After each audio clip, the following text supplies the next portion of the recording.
আমি ওরা তখন ডিরেক্ট বলে দেই, তুই ভাই ভালোটাই নে, তোর খারাপটা নিতে হবে না, খারাপটা আমার কাছে দাও। আমি একটা নতুন জাত নিয়ে আপনার কাজ করতেছি।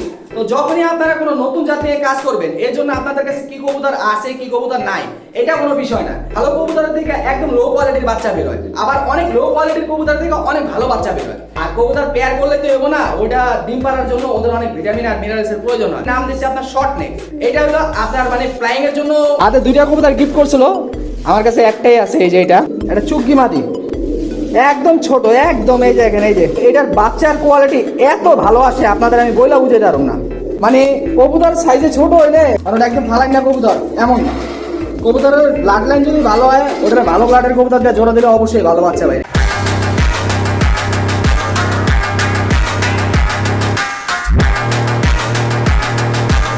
আসসালামু আলাইকুম, জর্ডান খান পিছন ব্লগ থেকে আমি জর্ডান খান। আমি একটা নতুন জাত নিয়ে আপনার কাজ করতেছি। তো যখনই আপনারা কোনো নতুন জাত নিয়ে কাজ করবেন, এর জন্য আপনাদের কাছে কি কবুতর আছে কি কবুতর নাই এটা কোনো বিষয় না। বিষয় হলো আপনারা কোন কবুতরে কিভাবে পেয়ার করে ওইটা থেকে কিরকম বাচ্চা বাই করতে পারেন। কারণ কেন, আমি এত বছরে পাঙ্কির মডিফাইং এ যা দেখলাম যে আপনার অনেক ভালো কবুতরের থেকে একদম লো কোয়ালিটির বাচ্চা বের হয়, আবার অনেক লো কোয়ালিটির কবুতর থেকে অনেক ভালো বাচ্চা বের হয়। এটার কারণ হলো ওই খারাপ কবুতরটা একটা ভালো ব্লাডের কবুতরের থেকে বের হয়েছে। এই কারণে আমি যখন ওটারে ব্লাড মিলে একটা ভালো ব্লাডের সাথে জোড়া দেবো, ওটা থেকে ভালো কোয়ালিটির বাচ্চা বেরোবো। এটার আরেকটা এক্সাম্পল দেই, যখনই আমার বাসায় কবুতর কিনতে আসে, ধরেন একই পেয়ারের দুইটা বাচ্চা বেরিয়েছে, একটা অনেক ভালো বেরিয়েছে আর একটা একটু আপনার লো কোয়ালিটির বেরিয়েছে। তো ভালোটার অনেকে বলে যে ভাই ভালোটা তো দাম বেশি বলতেছেন, আপনি আমারে এই যে যেটা একটু লো কোয়ালিটির বেরিয়েছে এটা দেন, এটা তো অত ভালো হয় না। আমি ওরা তখন ডিরেক্ট বলে দেই, তুই ভাই ভালোটাই নে, তোর খারাপটা নিতে হবে না, খারাপটা আমার কাছে দাও। কিন্তু যে দাম বলছি এই দামই নে। কারণ কেন আমি বলে দিই আপনাদের, কারণ ওই যে খারাপ যেটা বেরিয়েছে ওইটা আর ওই ভালোটা একই ব্লাডে। তো ওই খারাপটার সাথে যখন আমি আবার ভালো ব্লাড দিয়ে আমার যেগুলো আছে ওগুলোর সাথে যখন পেয়ার করে বাচ্চা নেবো, তখন ওই ভালোটার থেকে যে বাচ্চা বেরোয় ওই খারাপটার থেকে একই বাচ্চা বেরোবো। তাহলে ওই খারাপটা আমি ওর কমে দিয়ে লাভ কি, যেটা আমি মানে ফ্র্যাঙ্কলি আপনাদের একদম সত্যটা বলে দিলাম। আরেকটা বিষয় হলো যে বর্তমানে এই যে এই বৃষ্টির মৌসুমে এখন যদি আপনারা আপনাদের কবুতরগুলারে মানে জোড়া দেন, বিশেষ করে নিউ অ্যাডাল্ট কবুতরগুলারে, নিউ অ্যাডাল্ট কবুতরগুলো আপনার অনেক গরম থাকে পাখির মতো। তো এইরকম কবুতরগুলারে যদি আপনারা জোড়া দেন, তাহলে যে সমস্যাটা হবে বৃষ্টির কারণে আপনার বেশিরভাগ কবুতরই মল্টিং এ চলে আসতেছে, তা আপনার কবুতরগুলা খাওয়া দাওয়া বন্ধ করে চুপ করে বসে থাকে।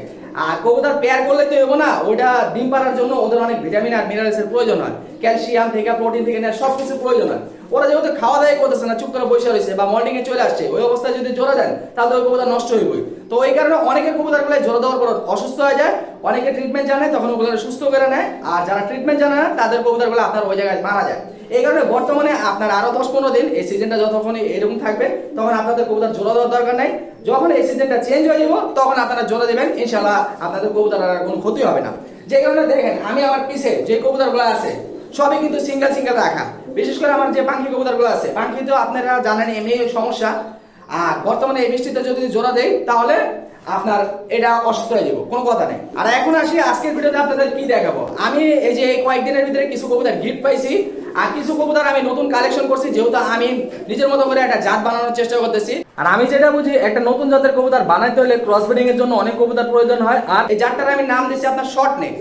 এটা হলো আপনার মানে ফ্লাইং এর জন্য করতে পারবো। আর রেজাল্টটা এখন এটা যখন আমি বাইবেলা বাচ্চা মানুষের কাছে দিব, ওরা উড়ে যায় যদি ছাড়াছাড়ি করে, তখন আমি ওটা রেজাল্টের কথা বলতে পারবো। এখন আপাতত বলতে পারতেছি না। তো এটা আমি একটা ক্রস ব্রিড বানানোর চেষ্টা করতেছি।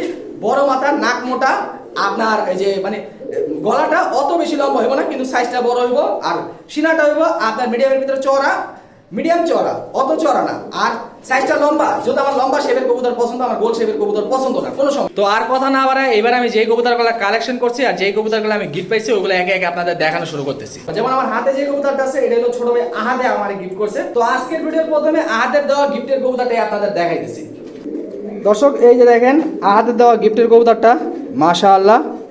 আহাদে দুইটা কবুতর গিফট করছিল, আমার কাছে একটাই আছে, এই যে এটা হলো একটা নর কবুতর। এই দেখেন আমি ছাইরা দেখাইতেছি। এই দর্শক দেখেন আহাদের দেওয়া গিফটের কবুতরটা। আর এই নটটার সাথে আমি যে কবুতরটা জোড়া দিছি এটা হলো আরেক ছোট ভাই গিফট করছে, আরিফ। ওই মাদিটা বের করে আপনাদের দেখাইতেছে এখন। এই দেখেন দর্শক এই মাদিটার সাথে এই নটটারে জোড়া দিছি। পেয়ারটা কেমন হয়েছে অবশ্যই আপনারা কমেন্টে জানাবেন। আমি এখন বাকি কবুতরগুলো একে একে আপনাদের বের করে দেখাইতেছি। দেখেন দর্শক এখানে সবগুলো মাদি কবুতর আপনার, যেগুলো দিয়ে আগামীতে কাজ করব। সবাই দোয়া করবেন। আর মাদিগুলা কেমন হয়েছে অবশ্যই কমেন্টে জানাবেন। আমি এই জায়গা থেকে কয়েকটা মাদি আপনাদের ধরে ধরে দেখাইতেছি। প্রথমে এই যে এই মাদিটাই বের করি। এই যে দেখেন দর্শক, এই যে একটা মাদি, আর এই পাশের বাজুও দেখাই দিই আপনাদের, দেখেন কালার, আর এই যে কবুতরের চোখ আর শেপ দেখেন মাশাআল্লাহ। এখন এটা রাখি আর অন্যগুলা দেখে এক একে। এই দর্শক দেখেন, এই যে আরেকটা মাদি, এগুলো সিঙ্গেল সিঙ্গেল ছাইরা দেখাইতে পারলে আপনাদের ভালো হইতো, কিন্তু পারতাছি না। দেখেন এই মাটির গলাটাও দেখে মিডিয়াম গলা।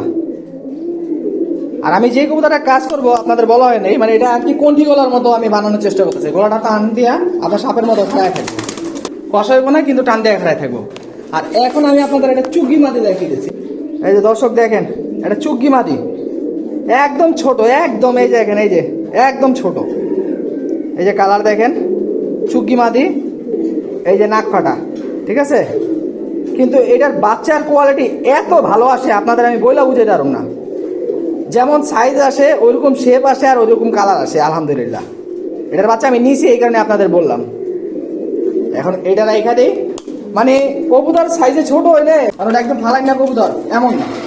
কবুতরের ব্লাড লাইন যদি ভালো হয়, ওটা ভালো ব্লাডের কবুতর দিয়ে জোড়া দিলে অবশ্যই ভালো বাচ্চা বাইরে। এখন এই জায়গাতে আরেকটা বাইর করে দেখাই আপনাদের। এই দর্শক দেখেন আরেকটা মাদি, মাদিটা ডিমে আছে তো এই কারণে এটা নিয়ে পাশাপাশি করতেছি না, আমি জাস্ট কালারটা আপনাদের একটু দেখাই দিই।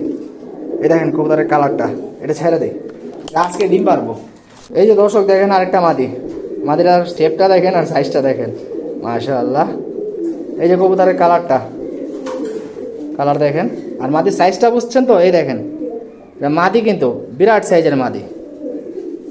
আবার একটু এটার ক্ষমাটা আপনাদের দেখাই দেয়, এটার ক্ষমাটা আসলে অনেক সুন্দর।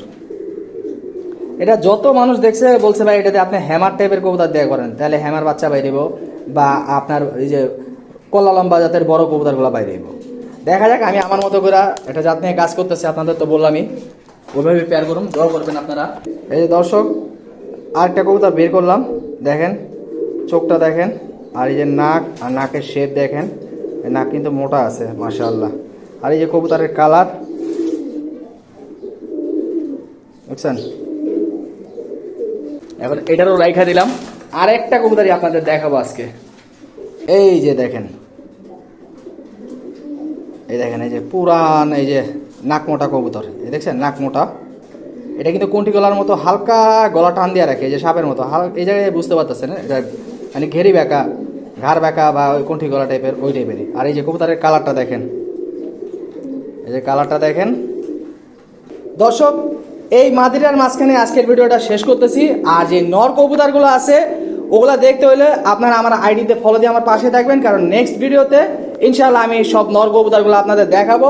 নরগুলা দেখলে এগুলো থেকেও বেশি ভালো লাগবে, এইটুকুই বললাম, আর কিছু বললাম না। আর যারা এই ভিডিওটা দেখছেন, ভিডিওটি ভালো লাগলে ভিডিওটিকে লাইক দিয়ে কমেন্ট করে আপনাদের মন্তব্য জানাতে ভুলবেন না। আর আমার জন্য আর আমার কবুতরগুলোর জন্য দোয়া করবেন। আর এই কবুতরগুলো কেমন হয়েছে সবাই অবশ্যই কমেন্টে জানাবেন। আল্লাহ হাফেজ।